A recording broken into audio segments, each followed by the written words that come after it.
Hey there once again. One more shot, cause I love you. Okay, that's the intro. Here we are.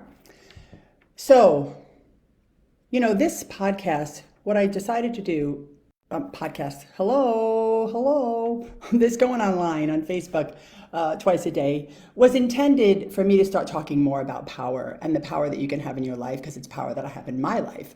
And I want to get really clear that that's the purpose here, that I have grown my power to a place of more purpose, more happiness, better work, better relationships, more friends, a good life. My life is not perfect. I don't feel great all the time, but I am contented and I am predominantly pretty happy.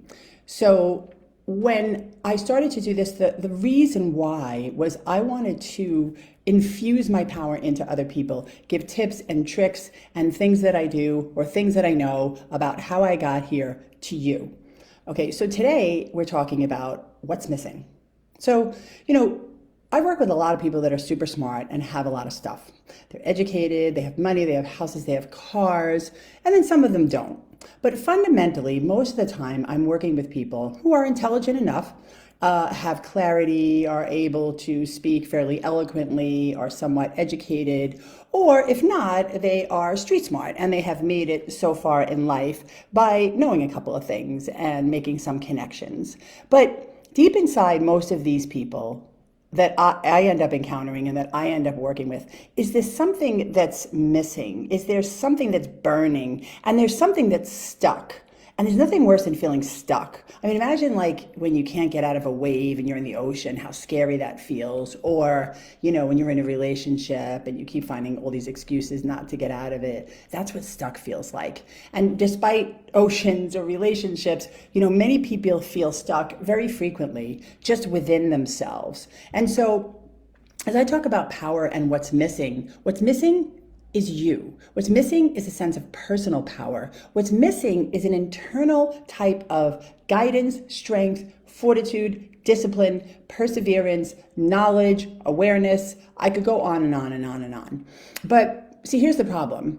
It's like the world has taught most everybody I know that you'll be happy when you have the stuff, or when you have achieved, or when you get the A, or when everyone likes you, or when you lose that 10 pounds, or when you get the perfect partner, or when you get married, or when you get that job. And as most of you probably know, once you get that fill in the blank, it's not enough. Because if you don't love what you're doing, if you're not contented with the day-to-day minutes of your existence, all that shit means nothing other than a paycheck, other than maybe sex, other than status. And in the end, your status will mean nothing.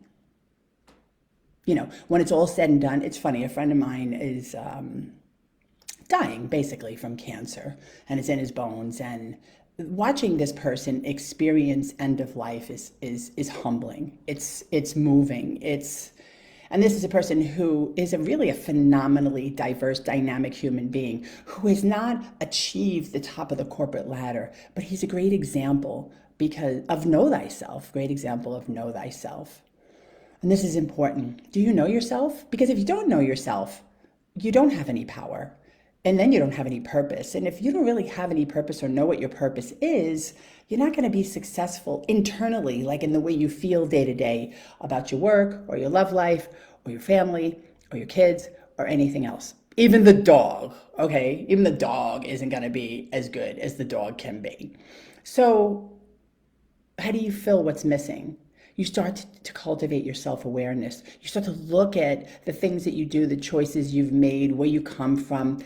Even examine your family of origin. I've spent a lot of time examining the predominant attitudes in my family of origin. My grandparents were Irish immigrants. They were peasants and they were poor. And I inherited a lot of the frugal side of me, which I like and I think has character. But I also inherited this awful dark sense of lack, and it's taken me years to overcome that through a lot of introspection, a lot of self-development work, and a lot of prayer and meditation and sitting with what is and envisioning where I want to go. So those are the kinds of things that you could start by yourself, praying, meditating, but you're going to have to get some help, mentors, guides, coaches, teachers, therapists, courses. Just go get some assistance. Start to talk about things in you that are just not right, that are burning to get out, because they need to get out. They are your purpose. It's why you're here.